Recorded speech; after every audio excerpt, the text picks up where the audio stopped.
Episode 83-84. Istri dadakan tuan muda. Bulan usai juga membacakan sebuah kertas yang ditulis Ahsan Ramadan. Dia adalah anak dari seorang dosen terkemuka di sebuah kampus. Oke, terima kasih. Kalau gitu aku pergi dulu. Tunggu, Pak. Bulan mencegahnya. Pemuda tersebut menghentikan kesibukannya mengemas barang. Oh iya lupa, bayaran ya. Ahsan menyerahkan beberapa lembar uang merah di depan Bulan. Bu, bukan ini yang aku maksud. Ahsan mengerutkan dahi. Soal apa ya? Soal, aku mau mengurungkan diri untuk bekerja, jawabnya lirih. Ahsan tergelak. Ia menggaruk keningnya yang tiba-tiba serasa gatal. Kan, aku cuma bohong tadi. Jadi dia percaya. Tunggu sebentar. Ahsan memanggil pemilik rumah makan. Bu Rina terlihat melangkah mendekat. Iya, Pak Ahsan, apa ada yang bisa kami bantu? Tolong perlakukan dia dengan baik ya, saya tidak mau dia digodain pria hidung belang. Ucap Ahsan dengan gampangnya, sambil melirik Bulan yang menundukkan kepalanya. Oh, gebetan ya, Pak. Tenang saja, dia aman di sini. Bu Rina berbicara sangat manis. Tak jauh dari sana, seorang pria parubaya tengah mengamati Bulan. Sepertinya pria itu mengenal baik gadis tersebut. Setelah Ahsan pergi, hari berlalu begitu cepat. Tepatnya pukul 10 malam, tamu tidak ada lagi yang datang. Para pelayan lain juga sudah berpamitan pulang, tinggal Bulan seorang. Bu Rina yang masih tersisa di sana, melihat dengan sangat heran. Bulan. Iya Bu. Kenapa belum pulang? Saya. Bu Rina mencoba menerka-nerka. Mungkin dugaan itu benar adanya kalau dia sedang bingung hendak kemana. Jika memang kamu gak punya tempat tinggal, kamu boleh kok tidur di gudang rumah ibu. Tapi kamu tenang saja, tempat itu sangat bersih. Tidak ada rongsokan sama sekali. Bulan langsung tersenyum. Benar kan, Bu? Saya boleh menginap di situ? Tentu. Tapi sewanya. Gak apa-apa, saya kasih gratis buat kamu. Tapi ya itu, kalau hujan sedikit bocor. Maklumlah ibu gak ada waktu buat benerin, ucap Bu Rina tak enak hati. Gak apa-apa, Bu. Yang penting saya bisa tidur malam ini. Bu Rina mengangguk. Oke, baiklah. Ayo ikut aku. Lain kali kamu bisa pulang sendiri kalau sudah paham jalannya.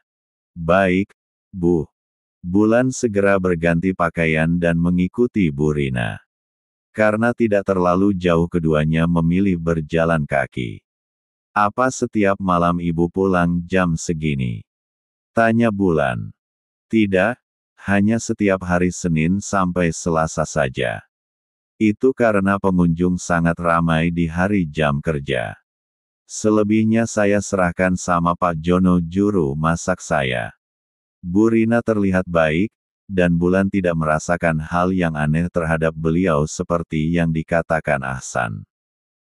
Oh ya, pria tadi. Itu.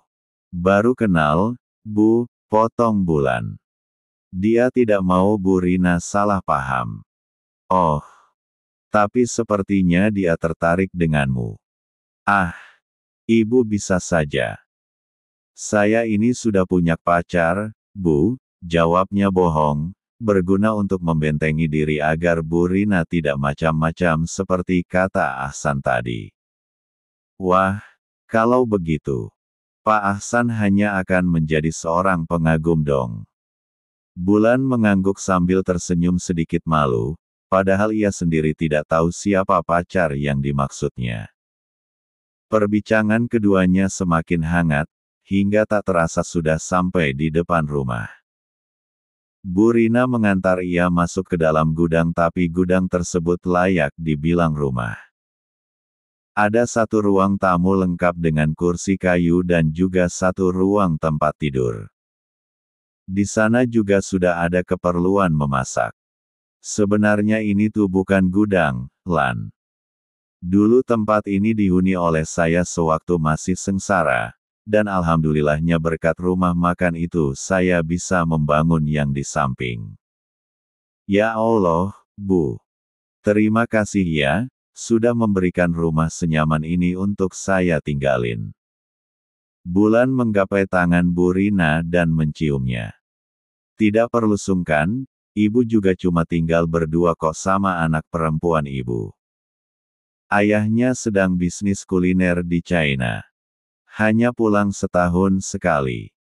Bu Rina rupanya juga punya cerita menyedihkan, itu artinya ia sering menahan rindu pada sang suami.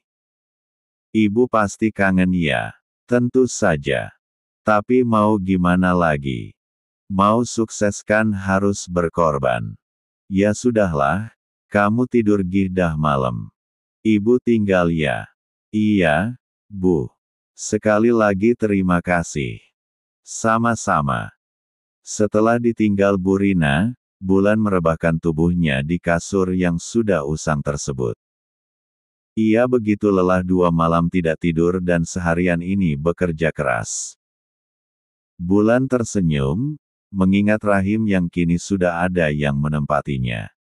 Gadis itu mengelus perut datar tersebut dengan lembut dan rasa bahagia. Nak, maaf ya. Ibu sudah membuat kamu kelelahan hari ini. Ibu akan berusaha mencukupi nutrisi kamu supaya tumbuh sehat. Nanti jika kamu sudah semakin besar ibu punya tabungan dan kita bisa pergi dari sini. Bulan teringat akan angkasa, meski merasa disakiti akan kemarahan angkasa tempo hari. Bagaimanapun juga Bulan tidak menyalahkannya. Sebab angkasa tidak menyadari perbuatannya yang sebenarnya juga salah. Mau menerima tawaran Pak Dewok demi kesehatan Fatan. Tapi setidaknya Bulan senang, kini ia dapat melihat Fatan sehat lagi dan lebih penting lagi. Pelangi akan bisa menjaga Fatan 1000 lebih baik darinya. Tak beberapa lama hanyut dalam kenangan, Bulan menitikan air matanya lagi. Ada rasa aneh yang membuatnya merindukan perhatian angkasa. Jangan gila Bulan, dia bukan suamimu. Jadi mana mungkin dia memikirkan keadaanmu di sini dalam keadaan apapun. Larut dalam rasa yang tercipta, Bulan sampai tertidur hingga sang fajar menyambut paginya. Bulan sudah bangun lebih awal, ia bersiap pergi ke rumah makan pagi-pagi sekali. Pagi Bulan. Bu Rina nongol dari balik pintu membawakannya serantang makanan dan satu ceret air minum. Ibu, ini apa? Udah kamu sarapan saja dulu, sangat penting menjaga kondisi agar kuat melayani para pengunjung nanti, tukas Bu Rina tulus.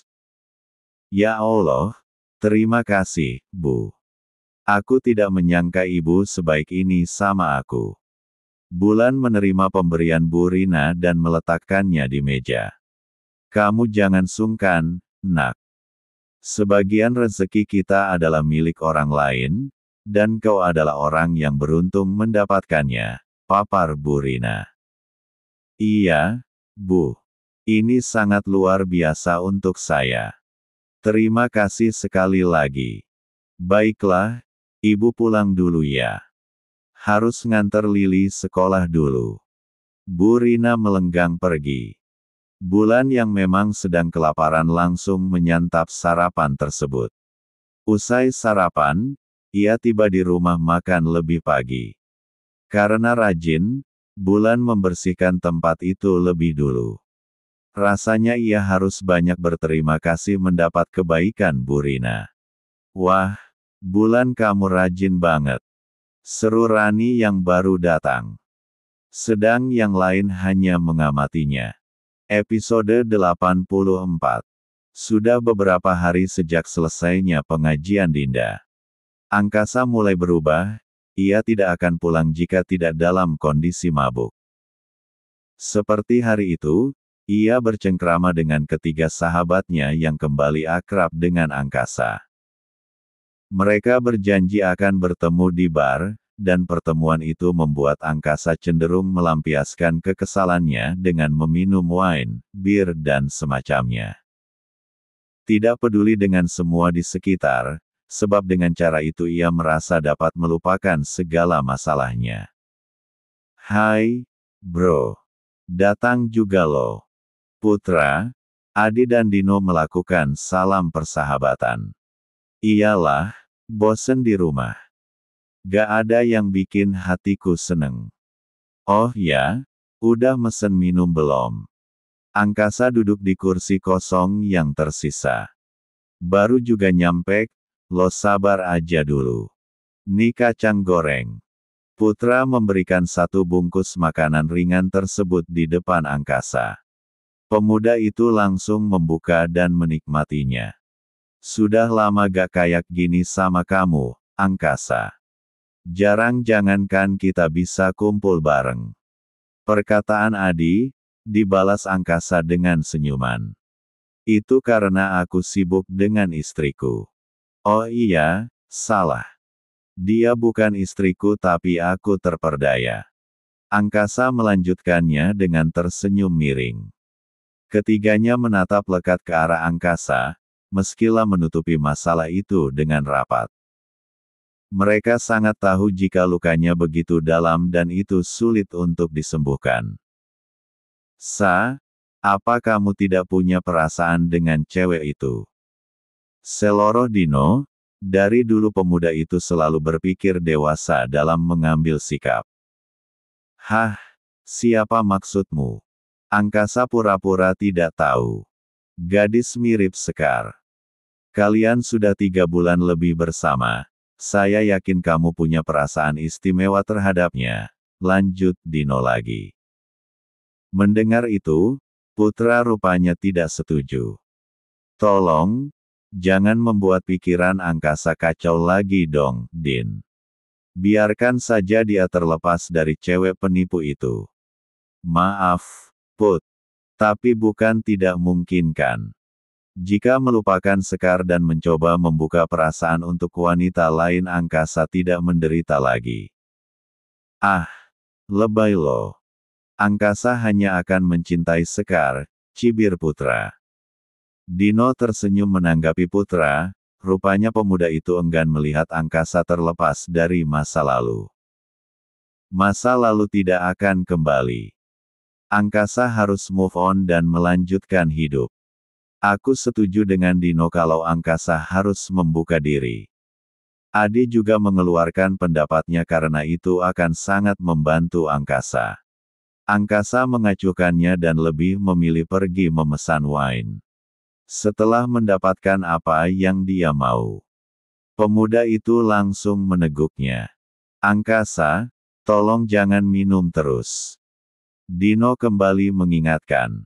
Kalian tenang saja, aku tidak akan kenapa-napa hanya karena menghabiskan 1 botol ini. Oh ya?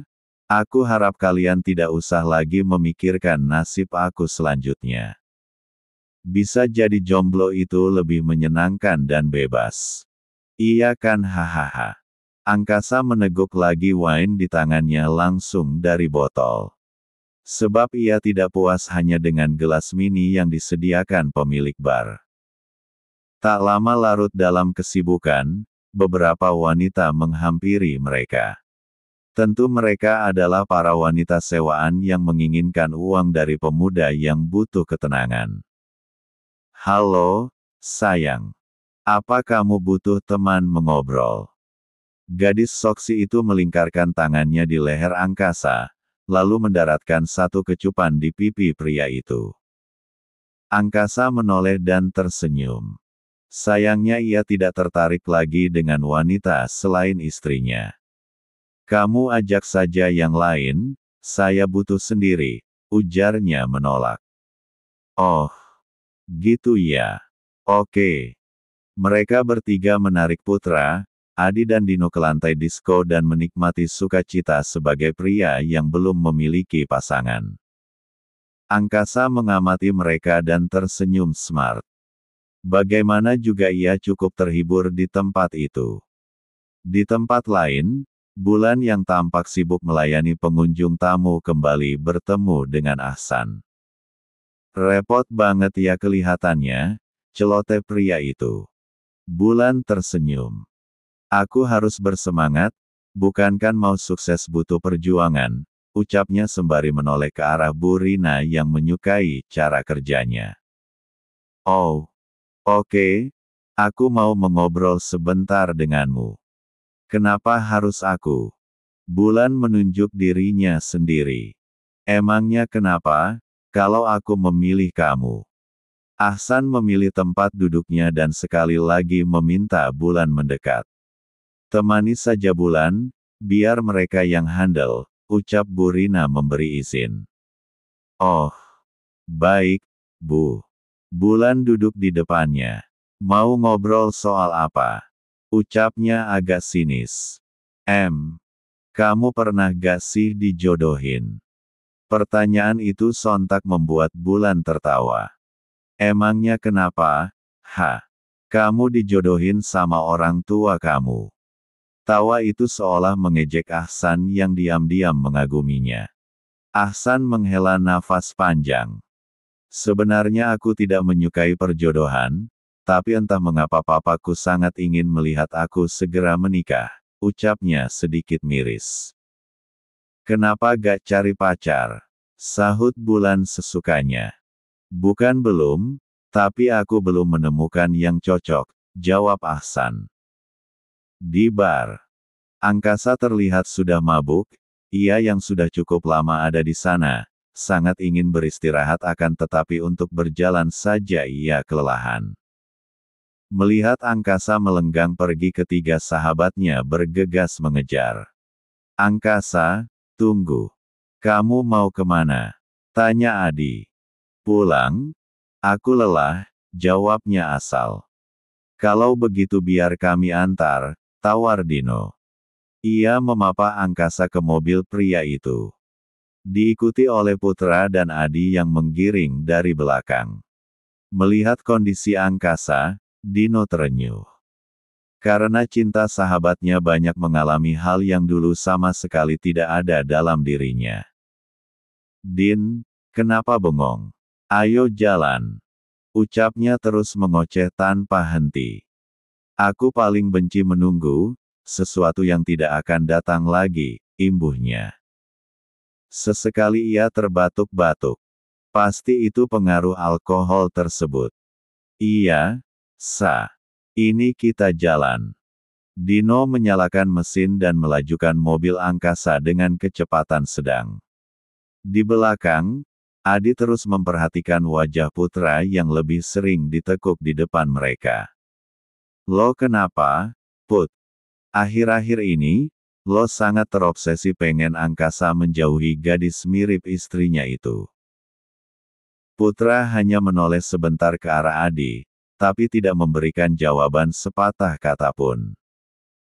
Seakan menunjukkan jika Adi tidak perlu tahu apapun soal perasaannya.